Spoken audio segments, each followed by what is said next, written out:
ওম শ্রী গণেশায় নমঃ গণেশায় নমঃ ওম বিষ্ণু ওম বিষ্ণু বিষ্ণু পর্বতী কিংবা চরণ খ্রিস্টানের সুস্থ নায়ক ওম শ্রী দুর্গায় নমঃ শ্রী দুর্গায় নমঃ শ্রী দুর্গায় নমঃ শিবায় নমঃ শিবায় ওম রক্তম ভুজম সোনম শেষি জগতম দীপম ভজামি পদ্মম দদাভয়া বরাং মাণিক্য ওম দুম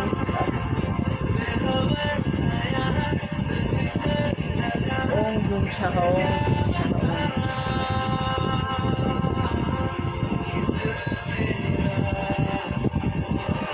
শ্রী গুরুদেব দুর্গাকৃষ্ণ পরমহংস দেবায় শিব গুরু গুরু শিব শিব গুরু গুরু শ্রী গুরুজয় শ্রী গুরুজয় শ্রী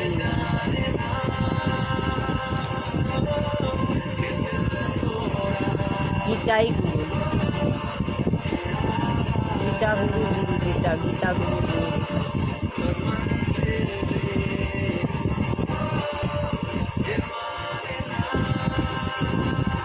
ওম শ্বেত পদ্মাসনা দেবী শ্বেত পুষ্পু সুবিধা শ্বেতামহ নিত্যা গন্ধানু লেপনা শ্বেতা কুপুত্র হস্তা চ শ্বেত চন্দন চর্চিতা শ্বেত বিনা ধরা লঙ্কার পূজিতা বন্দিতা শিক্ষা পূজিতা মুনি বিস্ময় ঋষি বিষ্ণু সদাশিব নামেন তাং দেবী সরস্বতী শান্তি শান্তা সর্বাং বেদাং লবণ দিতে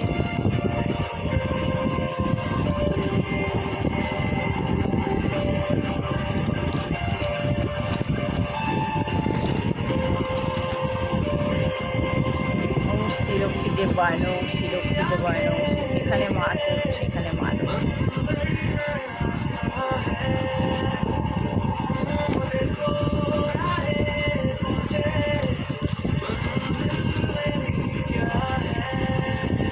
সাই বাবাই নাম সাই বাবাই নাম সাই বাবাই নাম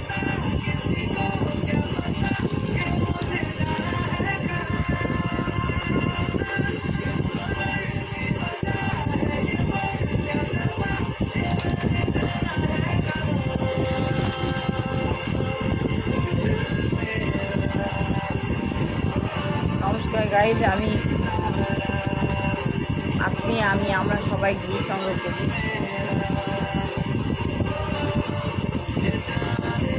আমি আত্মজ্ঞান লাভের পন্থা বইটা পড়ছিলাম তাই আমরা যদি মনে করি যে আমরা স্বাধীন অথবা আমরা আমাদের ইচ্ছে মতো সব কিছু করতে পারি তাহলে সেটা মস্ত বড় মূর্খতা হবে।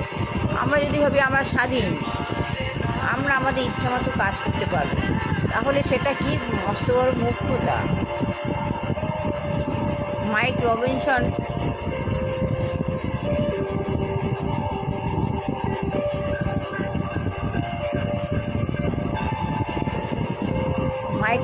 বলতে সেটা ঠিক। আপনি কি বলতে পারেন হরে কৃষ্ণ আন্দোলনের সদস্য হওয়ার মধ্যে কি বৈশিষ্ট্য আছে? আপনি কি বলতে পারেন যে আমরা যে হরে কৃষ্ণ বলি হরে কৃষ্ণর মধ্যে হরে কৃষ্ণ যে আন্দোলন সেই আন্দোলনের মধ্যে কি বৈশিষ্ট্য আছে? শ্রী প্রভুপাদ যারা এই বিজ্ঞান সম্বন্ধে প্রভুপাদ বলছেন যারা ওই বিজ্ঞান সম্বন্ধে ঐকান্তিকভাবে আগ্রহী হরে কৃষ্ণ আন্দোলন তাদের জন্য। যারা বিজ্ঞান সম্বন্ধে ঐকান্তিকভাবে আগ্রহী তারা বলে হরে কৃষ্ণ আন্দোলন তাদের জন্য। আমরা কোনো সংকীর্ণ গোষ্ঠী নই যে কেউ আমাদের সঙ্গে যোগ দিতে পারে। কেউ যদি আমাদের সঙ্গে যোগ দিতে পারে যেমন কলেজে যে কেউ ভর্তি হতে পারে তা আপনি মুসলমান হন বা খ্রিস্টান হন বা হিন্দু হন তাতে কিছু আসে যায়। কলেজে সবাই ভর্তি হতে পারে সে মুসলমান হোক হিন্দু হোক খ্রিস্টান হোক আমেরিকান হোক যেই হোক কলেজে সবাই ভর্তি হতে পারে তাতে কিছু আসে যায় না। এই ভগবত তত্ত্ব বিজ্ঞান সম্বন্ধে জানতে ইচ্ছুক সেই কৃষ্ণ ভাবনামৃত আন্দোলনে যোগ দিতে পারে।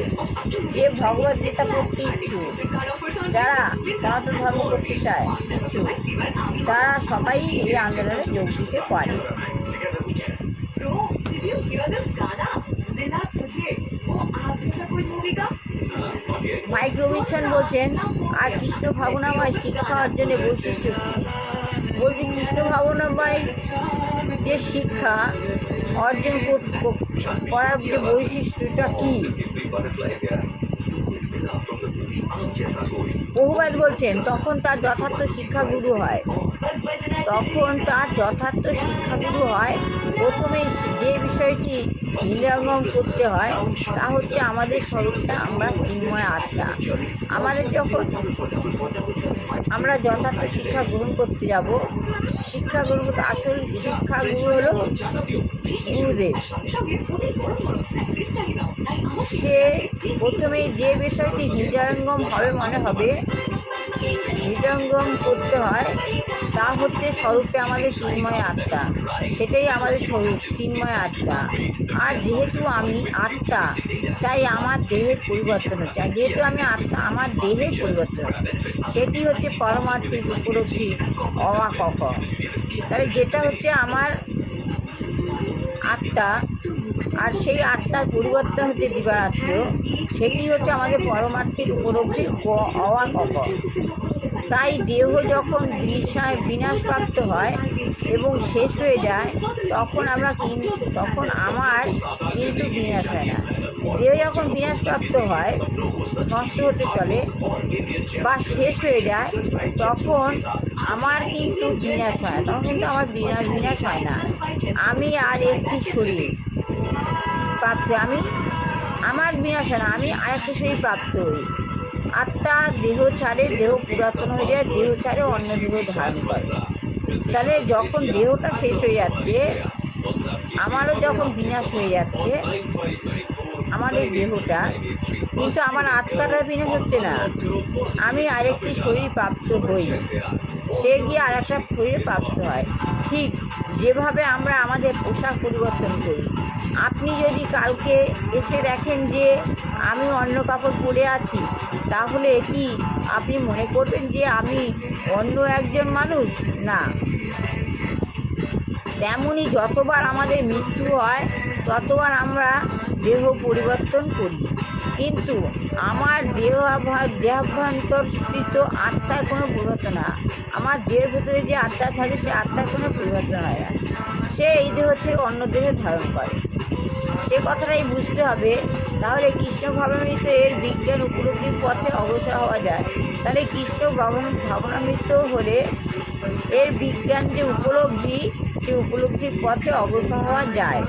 মাইক রবিনসন বলছে, আমি যখন একটু একটু করে বুঝতে পারছি, কিন্তু যেটা আমার অসুবিধা হচ্ছে, সেটা হচ্ছে আপনাদের বহু সদস্য যে অক্সফোর্ড স্ট্রিটে হরে কৃষ্ণ আন্দোলনের গ্রন্থগুলি বিক্রয় করছে, তার সঙ্গে কী সম্পর্ক? রবিনসন হচ্ছে, আমরা যে একটু একটু করে বুঝতে পারছি, কিন্তু যেটা বুঝতে পারা অসুবিধা হচ্ছে, সেটা হচ্ছে আপনাদের বহু অনেক সদস্য আছে যারা বুঝতে পারছে, তারা অক্সফোর্ড যে স্ট্রিটে যে হরে কৃষ্ণ আন্দোলনের গ্রন্থগুলি বিক্রয় হচ্ছে, তার সঙ্গে সম্পর্ক। শ্রী প্রভুপাদ বলছেন, মানুষকে পারমার্থিক জীবনের প্রয়োজনীয়তা সম্বন্ধে বুঝতে দেওয়ার জন্য এই সমস্ত গ্রন্থ। এই যেমন আগে আত্মজ্ঞান লাভের পন্থা বইটা পড়ছি, এটা সবাইকেই জানতে হবে।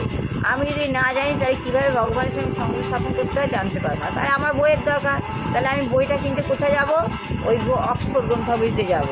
এই জন্য অক্সফোর্ড গ্রন্থাবলী ওই দোকানটির সঙ্গে যারা হৃদয়ঙ্গম করতে চাইছে, কৃষ্ণ ভাবনামৃত হতে চাইছে, তাদের সঙ্গে সম্পর্কযুক্ত। কিসের সঙ্গে? ওই বইটার সোর্সে, ওই বই দোকানটির সঙ্গে তাদের সম্পর্কযুক্ত। মাইক রবিনসন, আর যারা হরে কৃষ্ণ আন্দোলনে যোগদান করুন বা না করুন, সে সম্বন্ধে আপনি ততটা গুরুত্ব দেন না। শ্রীপ্রভুর তাতে কিন্তু আর কিছু আসে যায় না। কে হরে কৃষ্ণ করলো, কে করলো না, আসে যায় না। আমাদের উদ্দেশ্য হচ্ছে তাদের শিক্ষা দেওয়া। মানুষ অজ্ঞানের অন্ধকারে আচ্ছন্ন, তারা একটি কাঠের স্বর্গে বাস করে তারা মনে করছে আমরা কাঠের স্বর্গে বাস করছি, যারা অন্ধকারে আচ্ছন্ন। যে যখন তাদের দেহটা নষ্ট হয়ে যায়, তখন সব কিছু শেষ। যখন তাদের দেহটা নষ্ট হয়ে যায়, তখন সব কিছু শেষ হয়ে যায়। এটা মূর্খতা। যারা আমি আত্মজ্ঞানের পন্থাটা পড়ছি, সবার উচিত এটা পড়া। তা যখন দেহ শেষ হয়ে যাবে, তখন এর সম্বন্ধে আর কিছু জানতে পারবো না। ওটাই তাদের মুখ্যতা। মায়ের সঙ্গে হচ্ছে, আর আপনার মুখ্য উদ্দেশ্য হচ্ছে কেবল তাদের সেই পারমার্থিক জীবনের সম্বন্ধে জানিয়ে দেওয়া।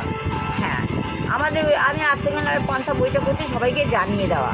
এবারে যে ইচ্ছুক হবে পড়বে, যে ইচ্ছুক হবে না পড়বে না, যে পড়বে না সেটাই তার মুখ্যতা। তো এই বলে আমি আজ আত্মজ্ঞানের পন্থা বইটা পড়লাম। এই বইটা শেষ হলে আমি চিন্তা করব। ভালো লাগলে লাইক শেয়ার কমেন্ট অবশ্যই করবেন। সবার ভালো হোক, কল্যাণ হোক, মঙ্গল হোক, দুষ্টু বাচ্চা ভালো করে পড়াশোনা শিখে মানুষের মতো মানুষ হোক, বিবাহ যুগ ছেলে মেয়ের বিবাহ, চাকরি হোক ছেলে মেয়ের চাকরি হোক। এই বলে আমি আবার আত্মজ্ঞানের পন্থা বইটা পড়া শেষ করে আগামীকাল আবার পড়ব।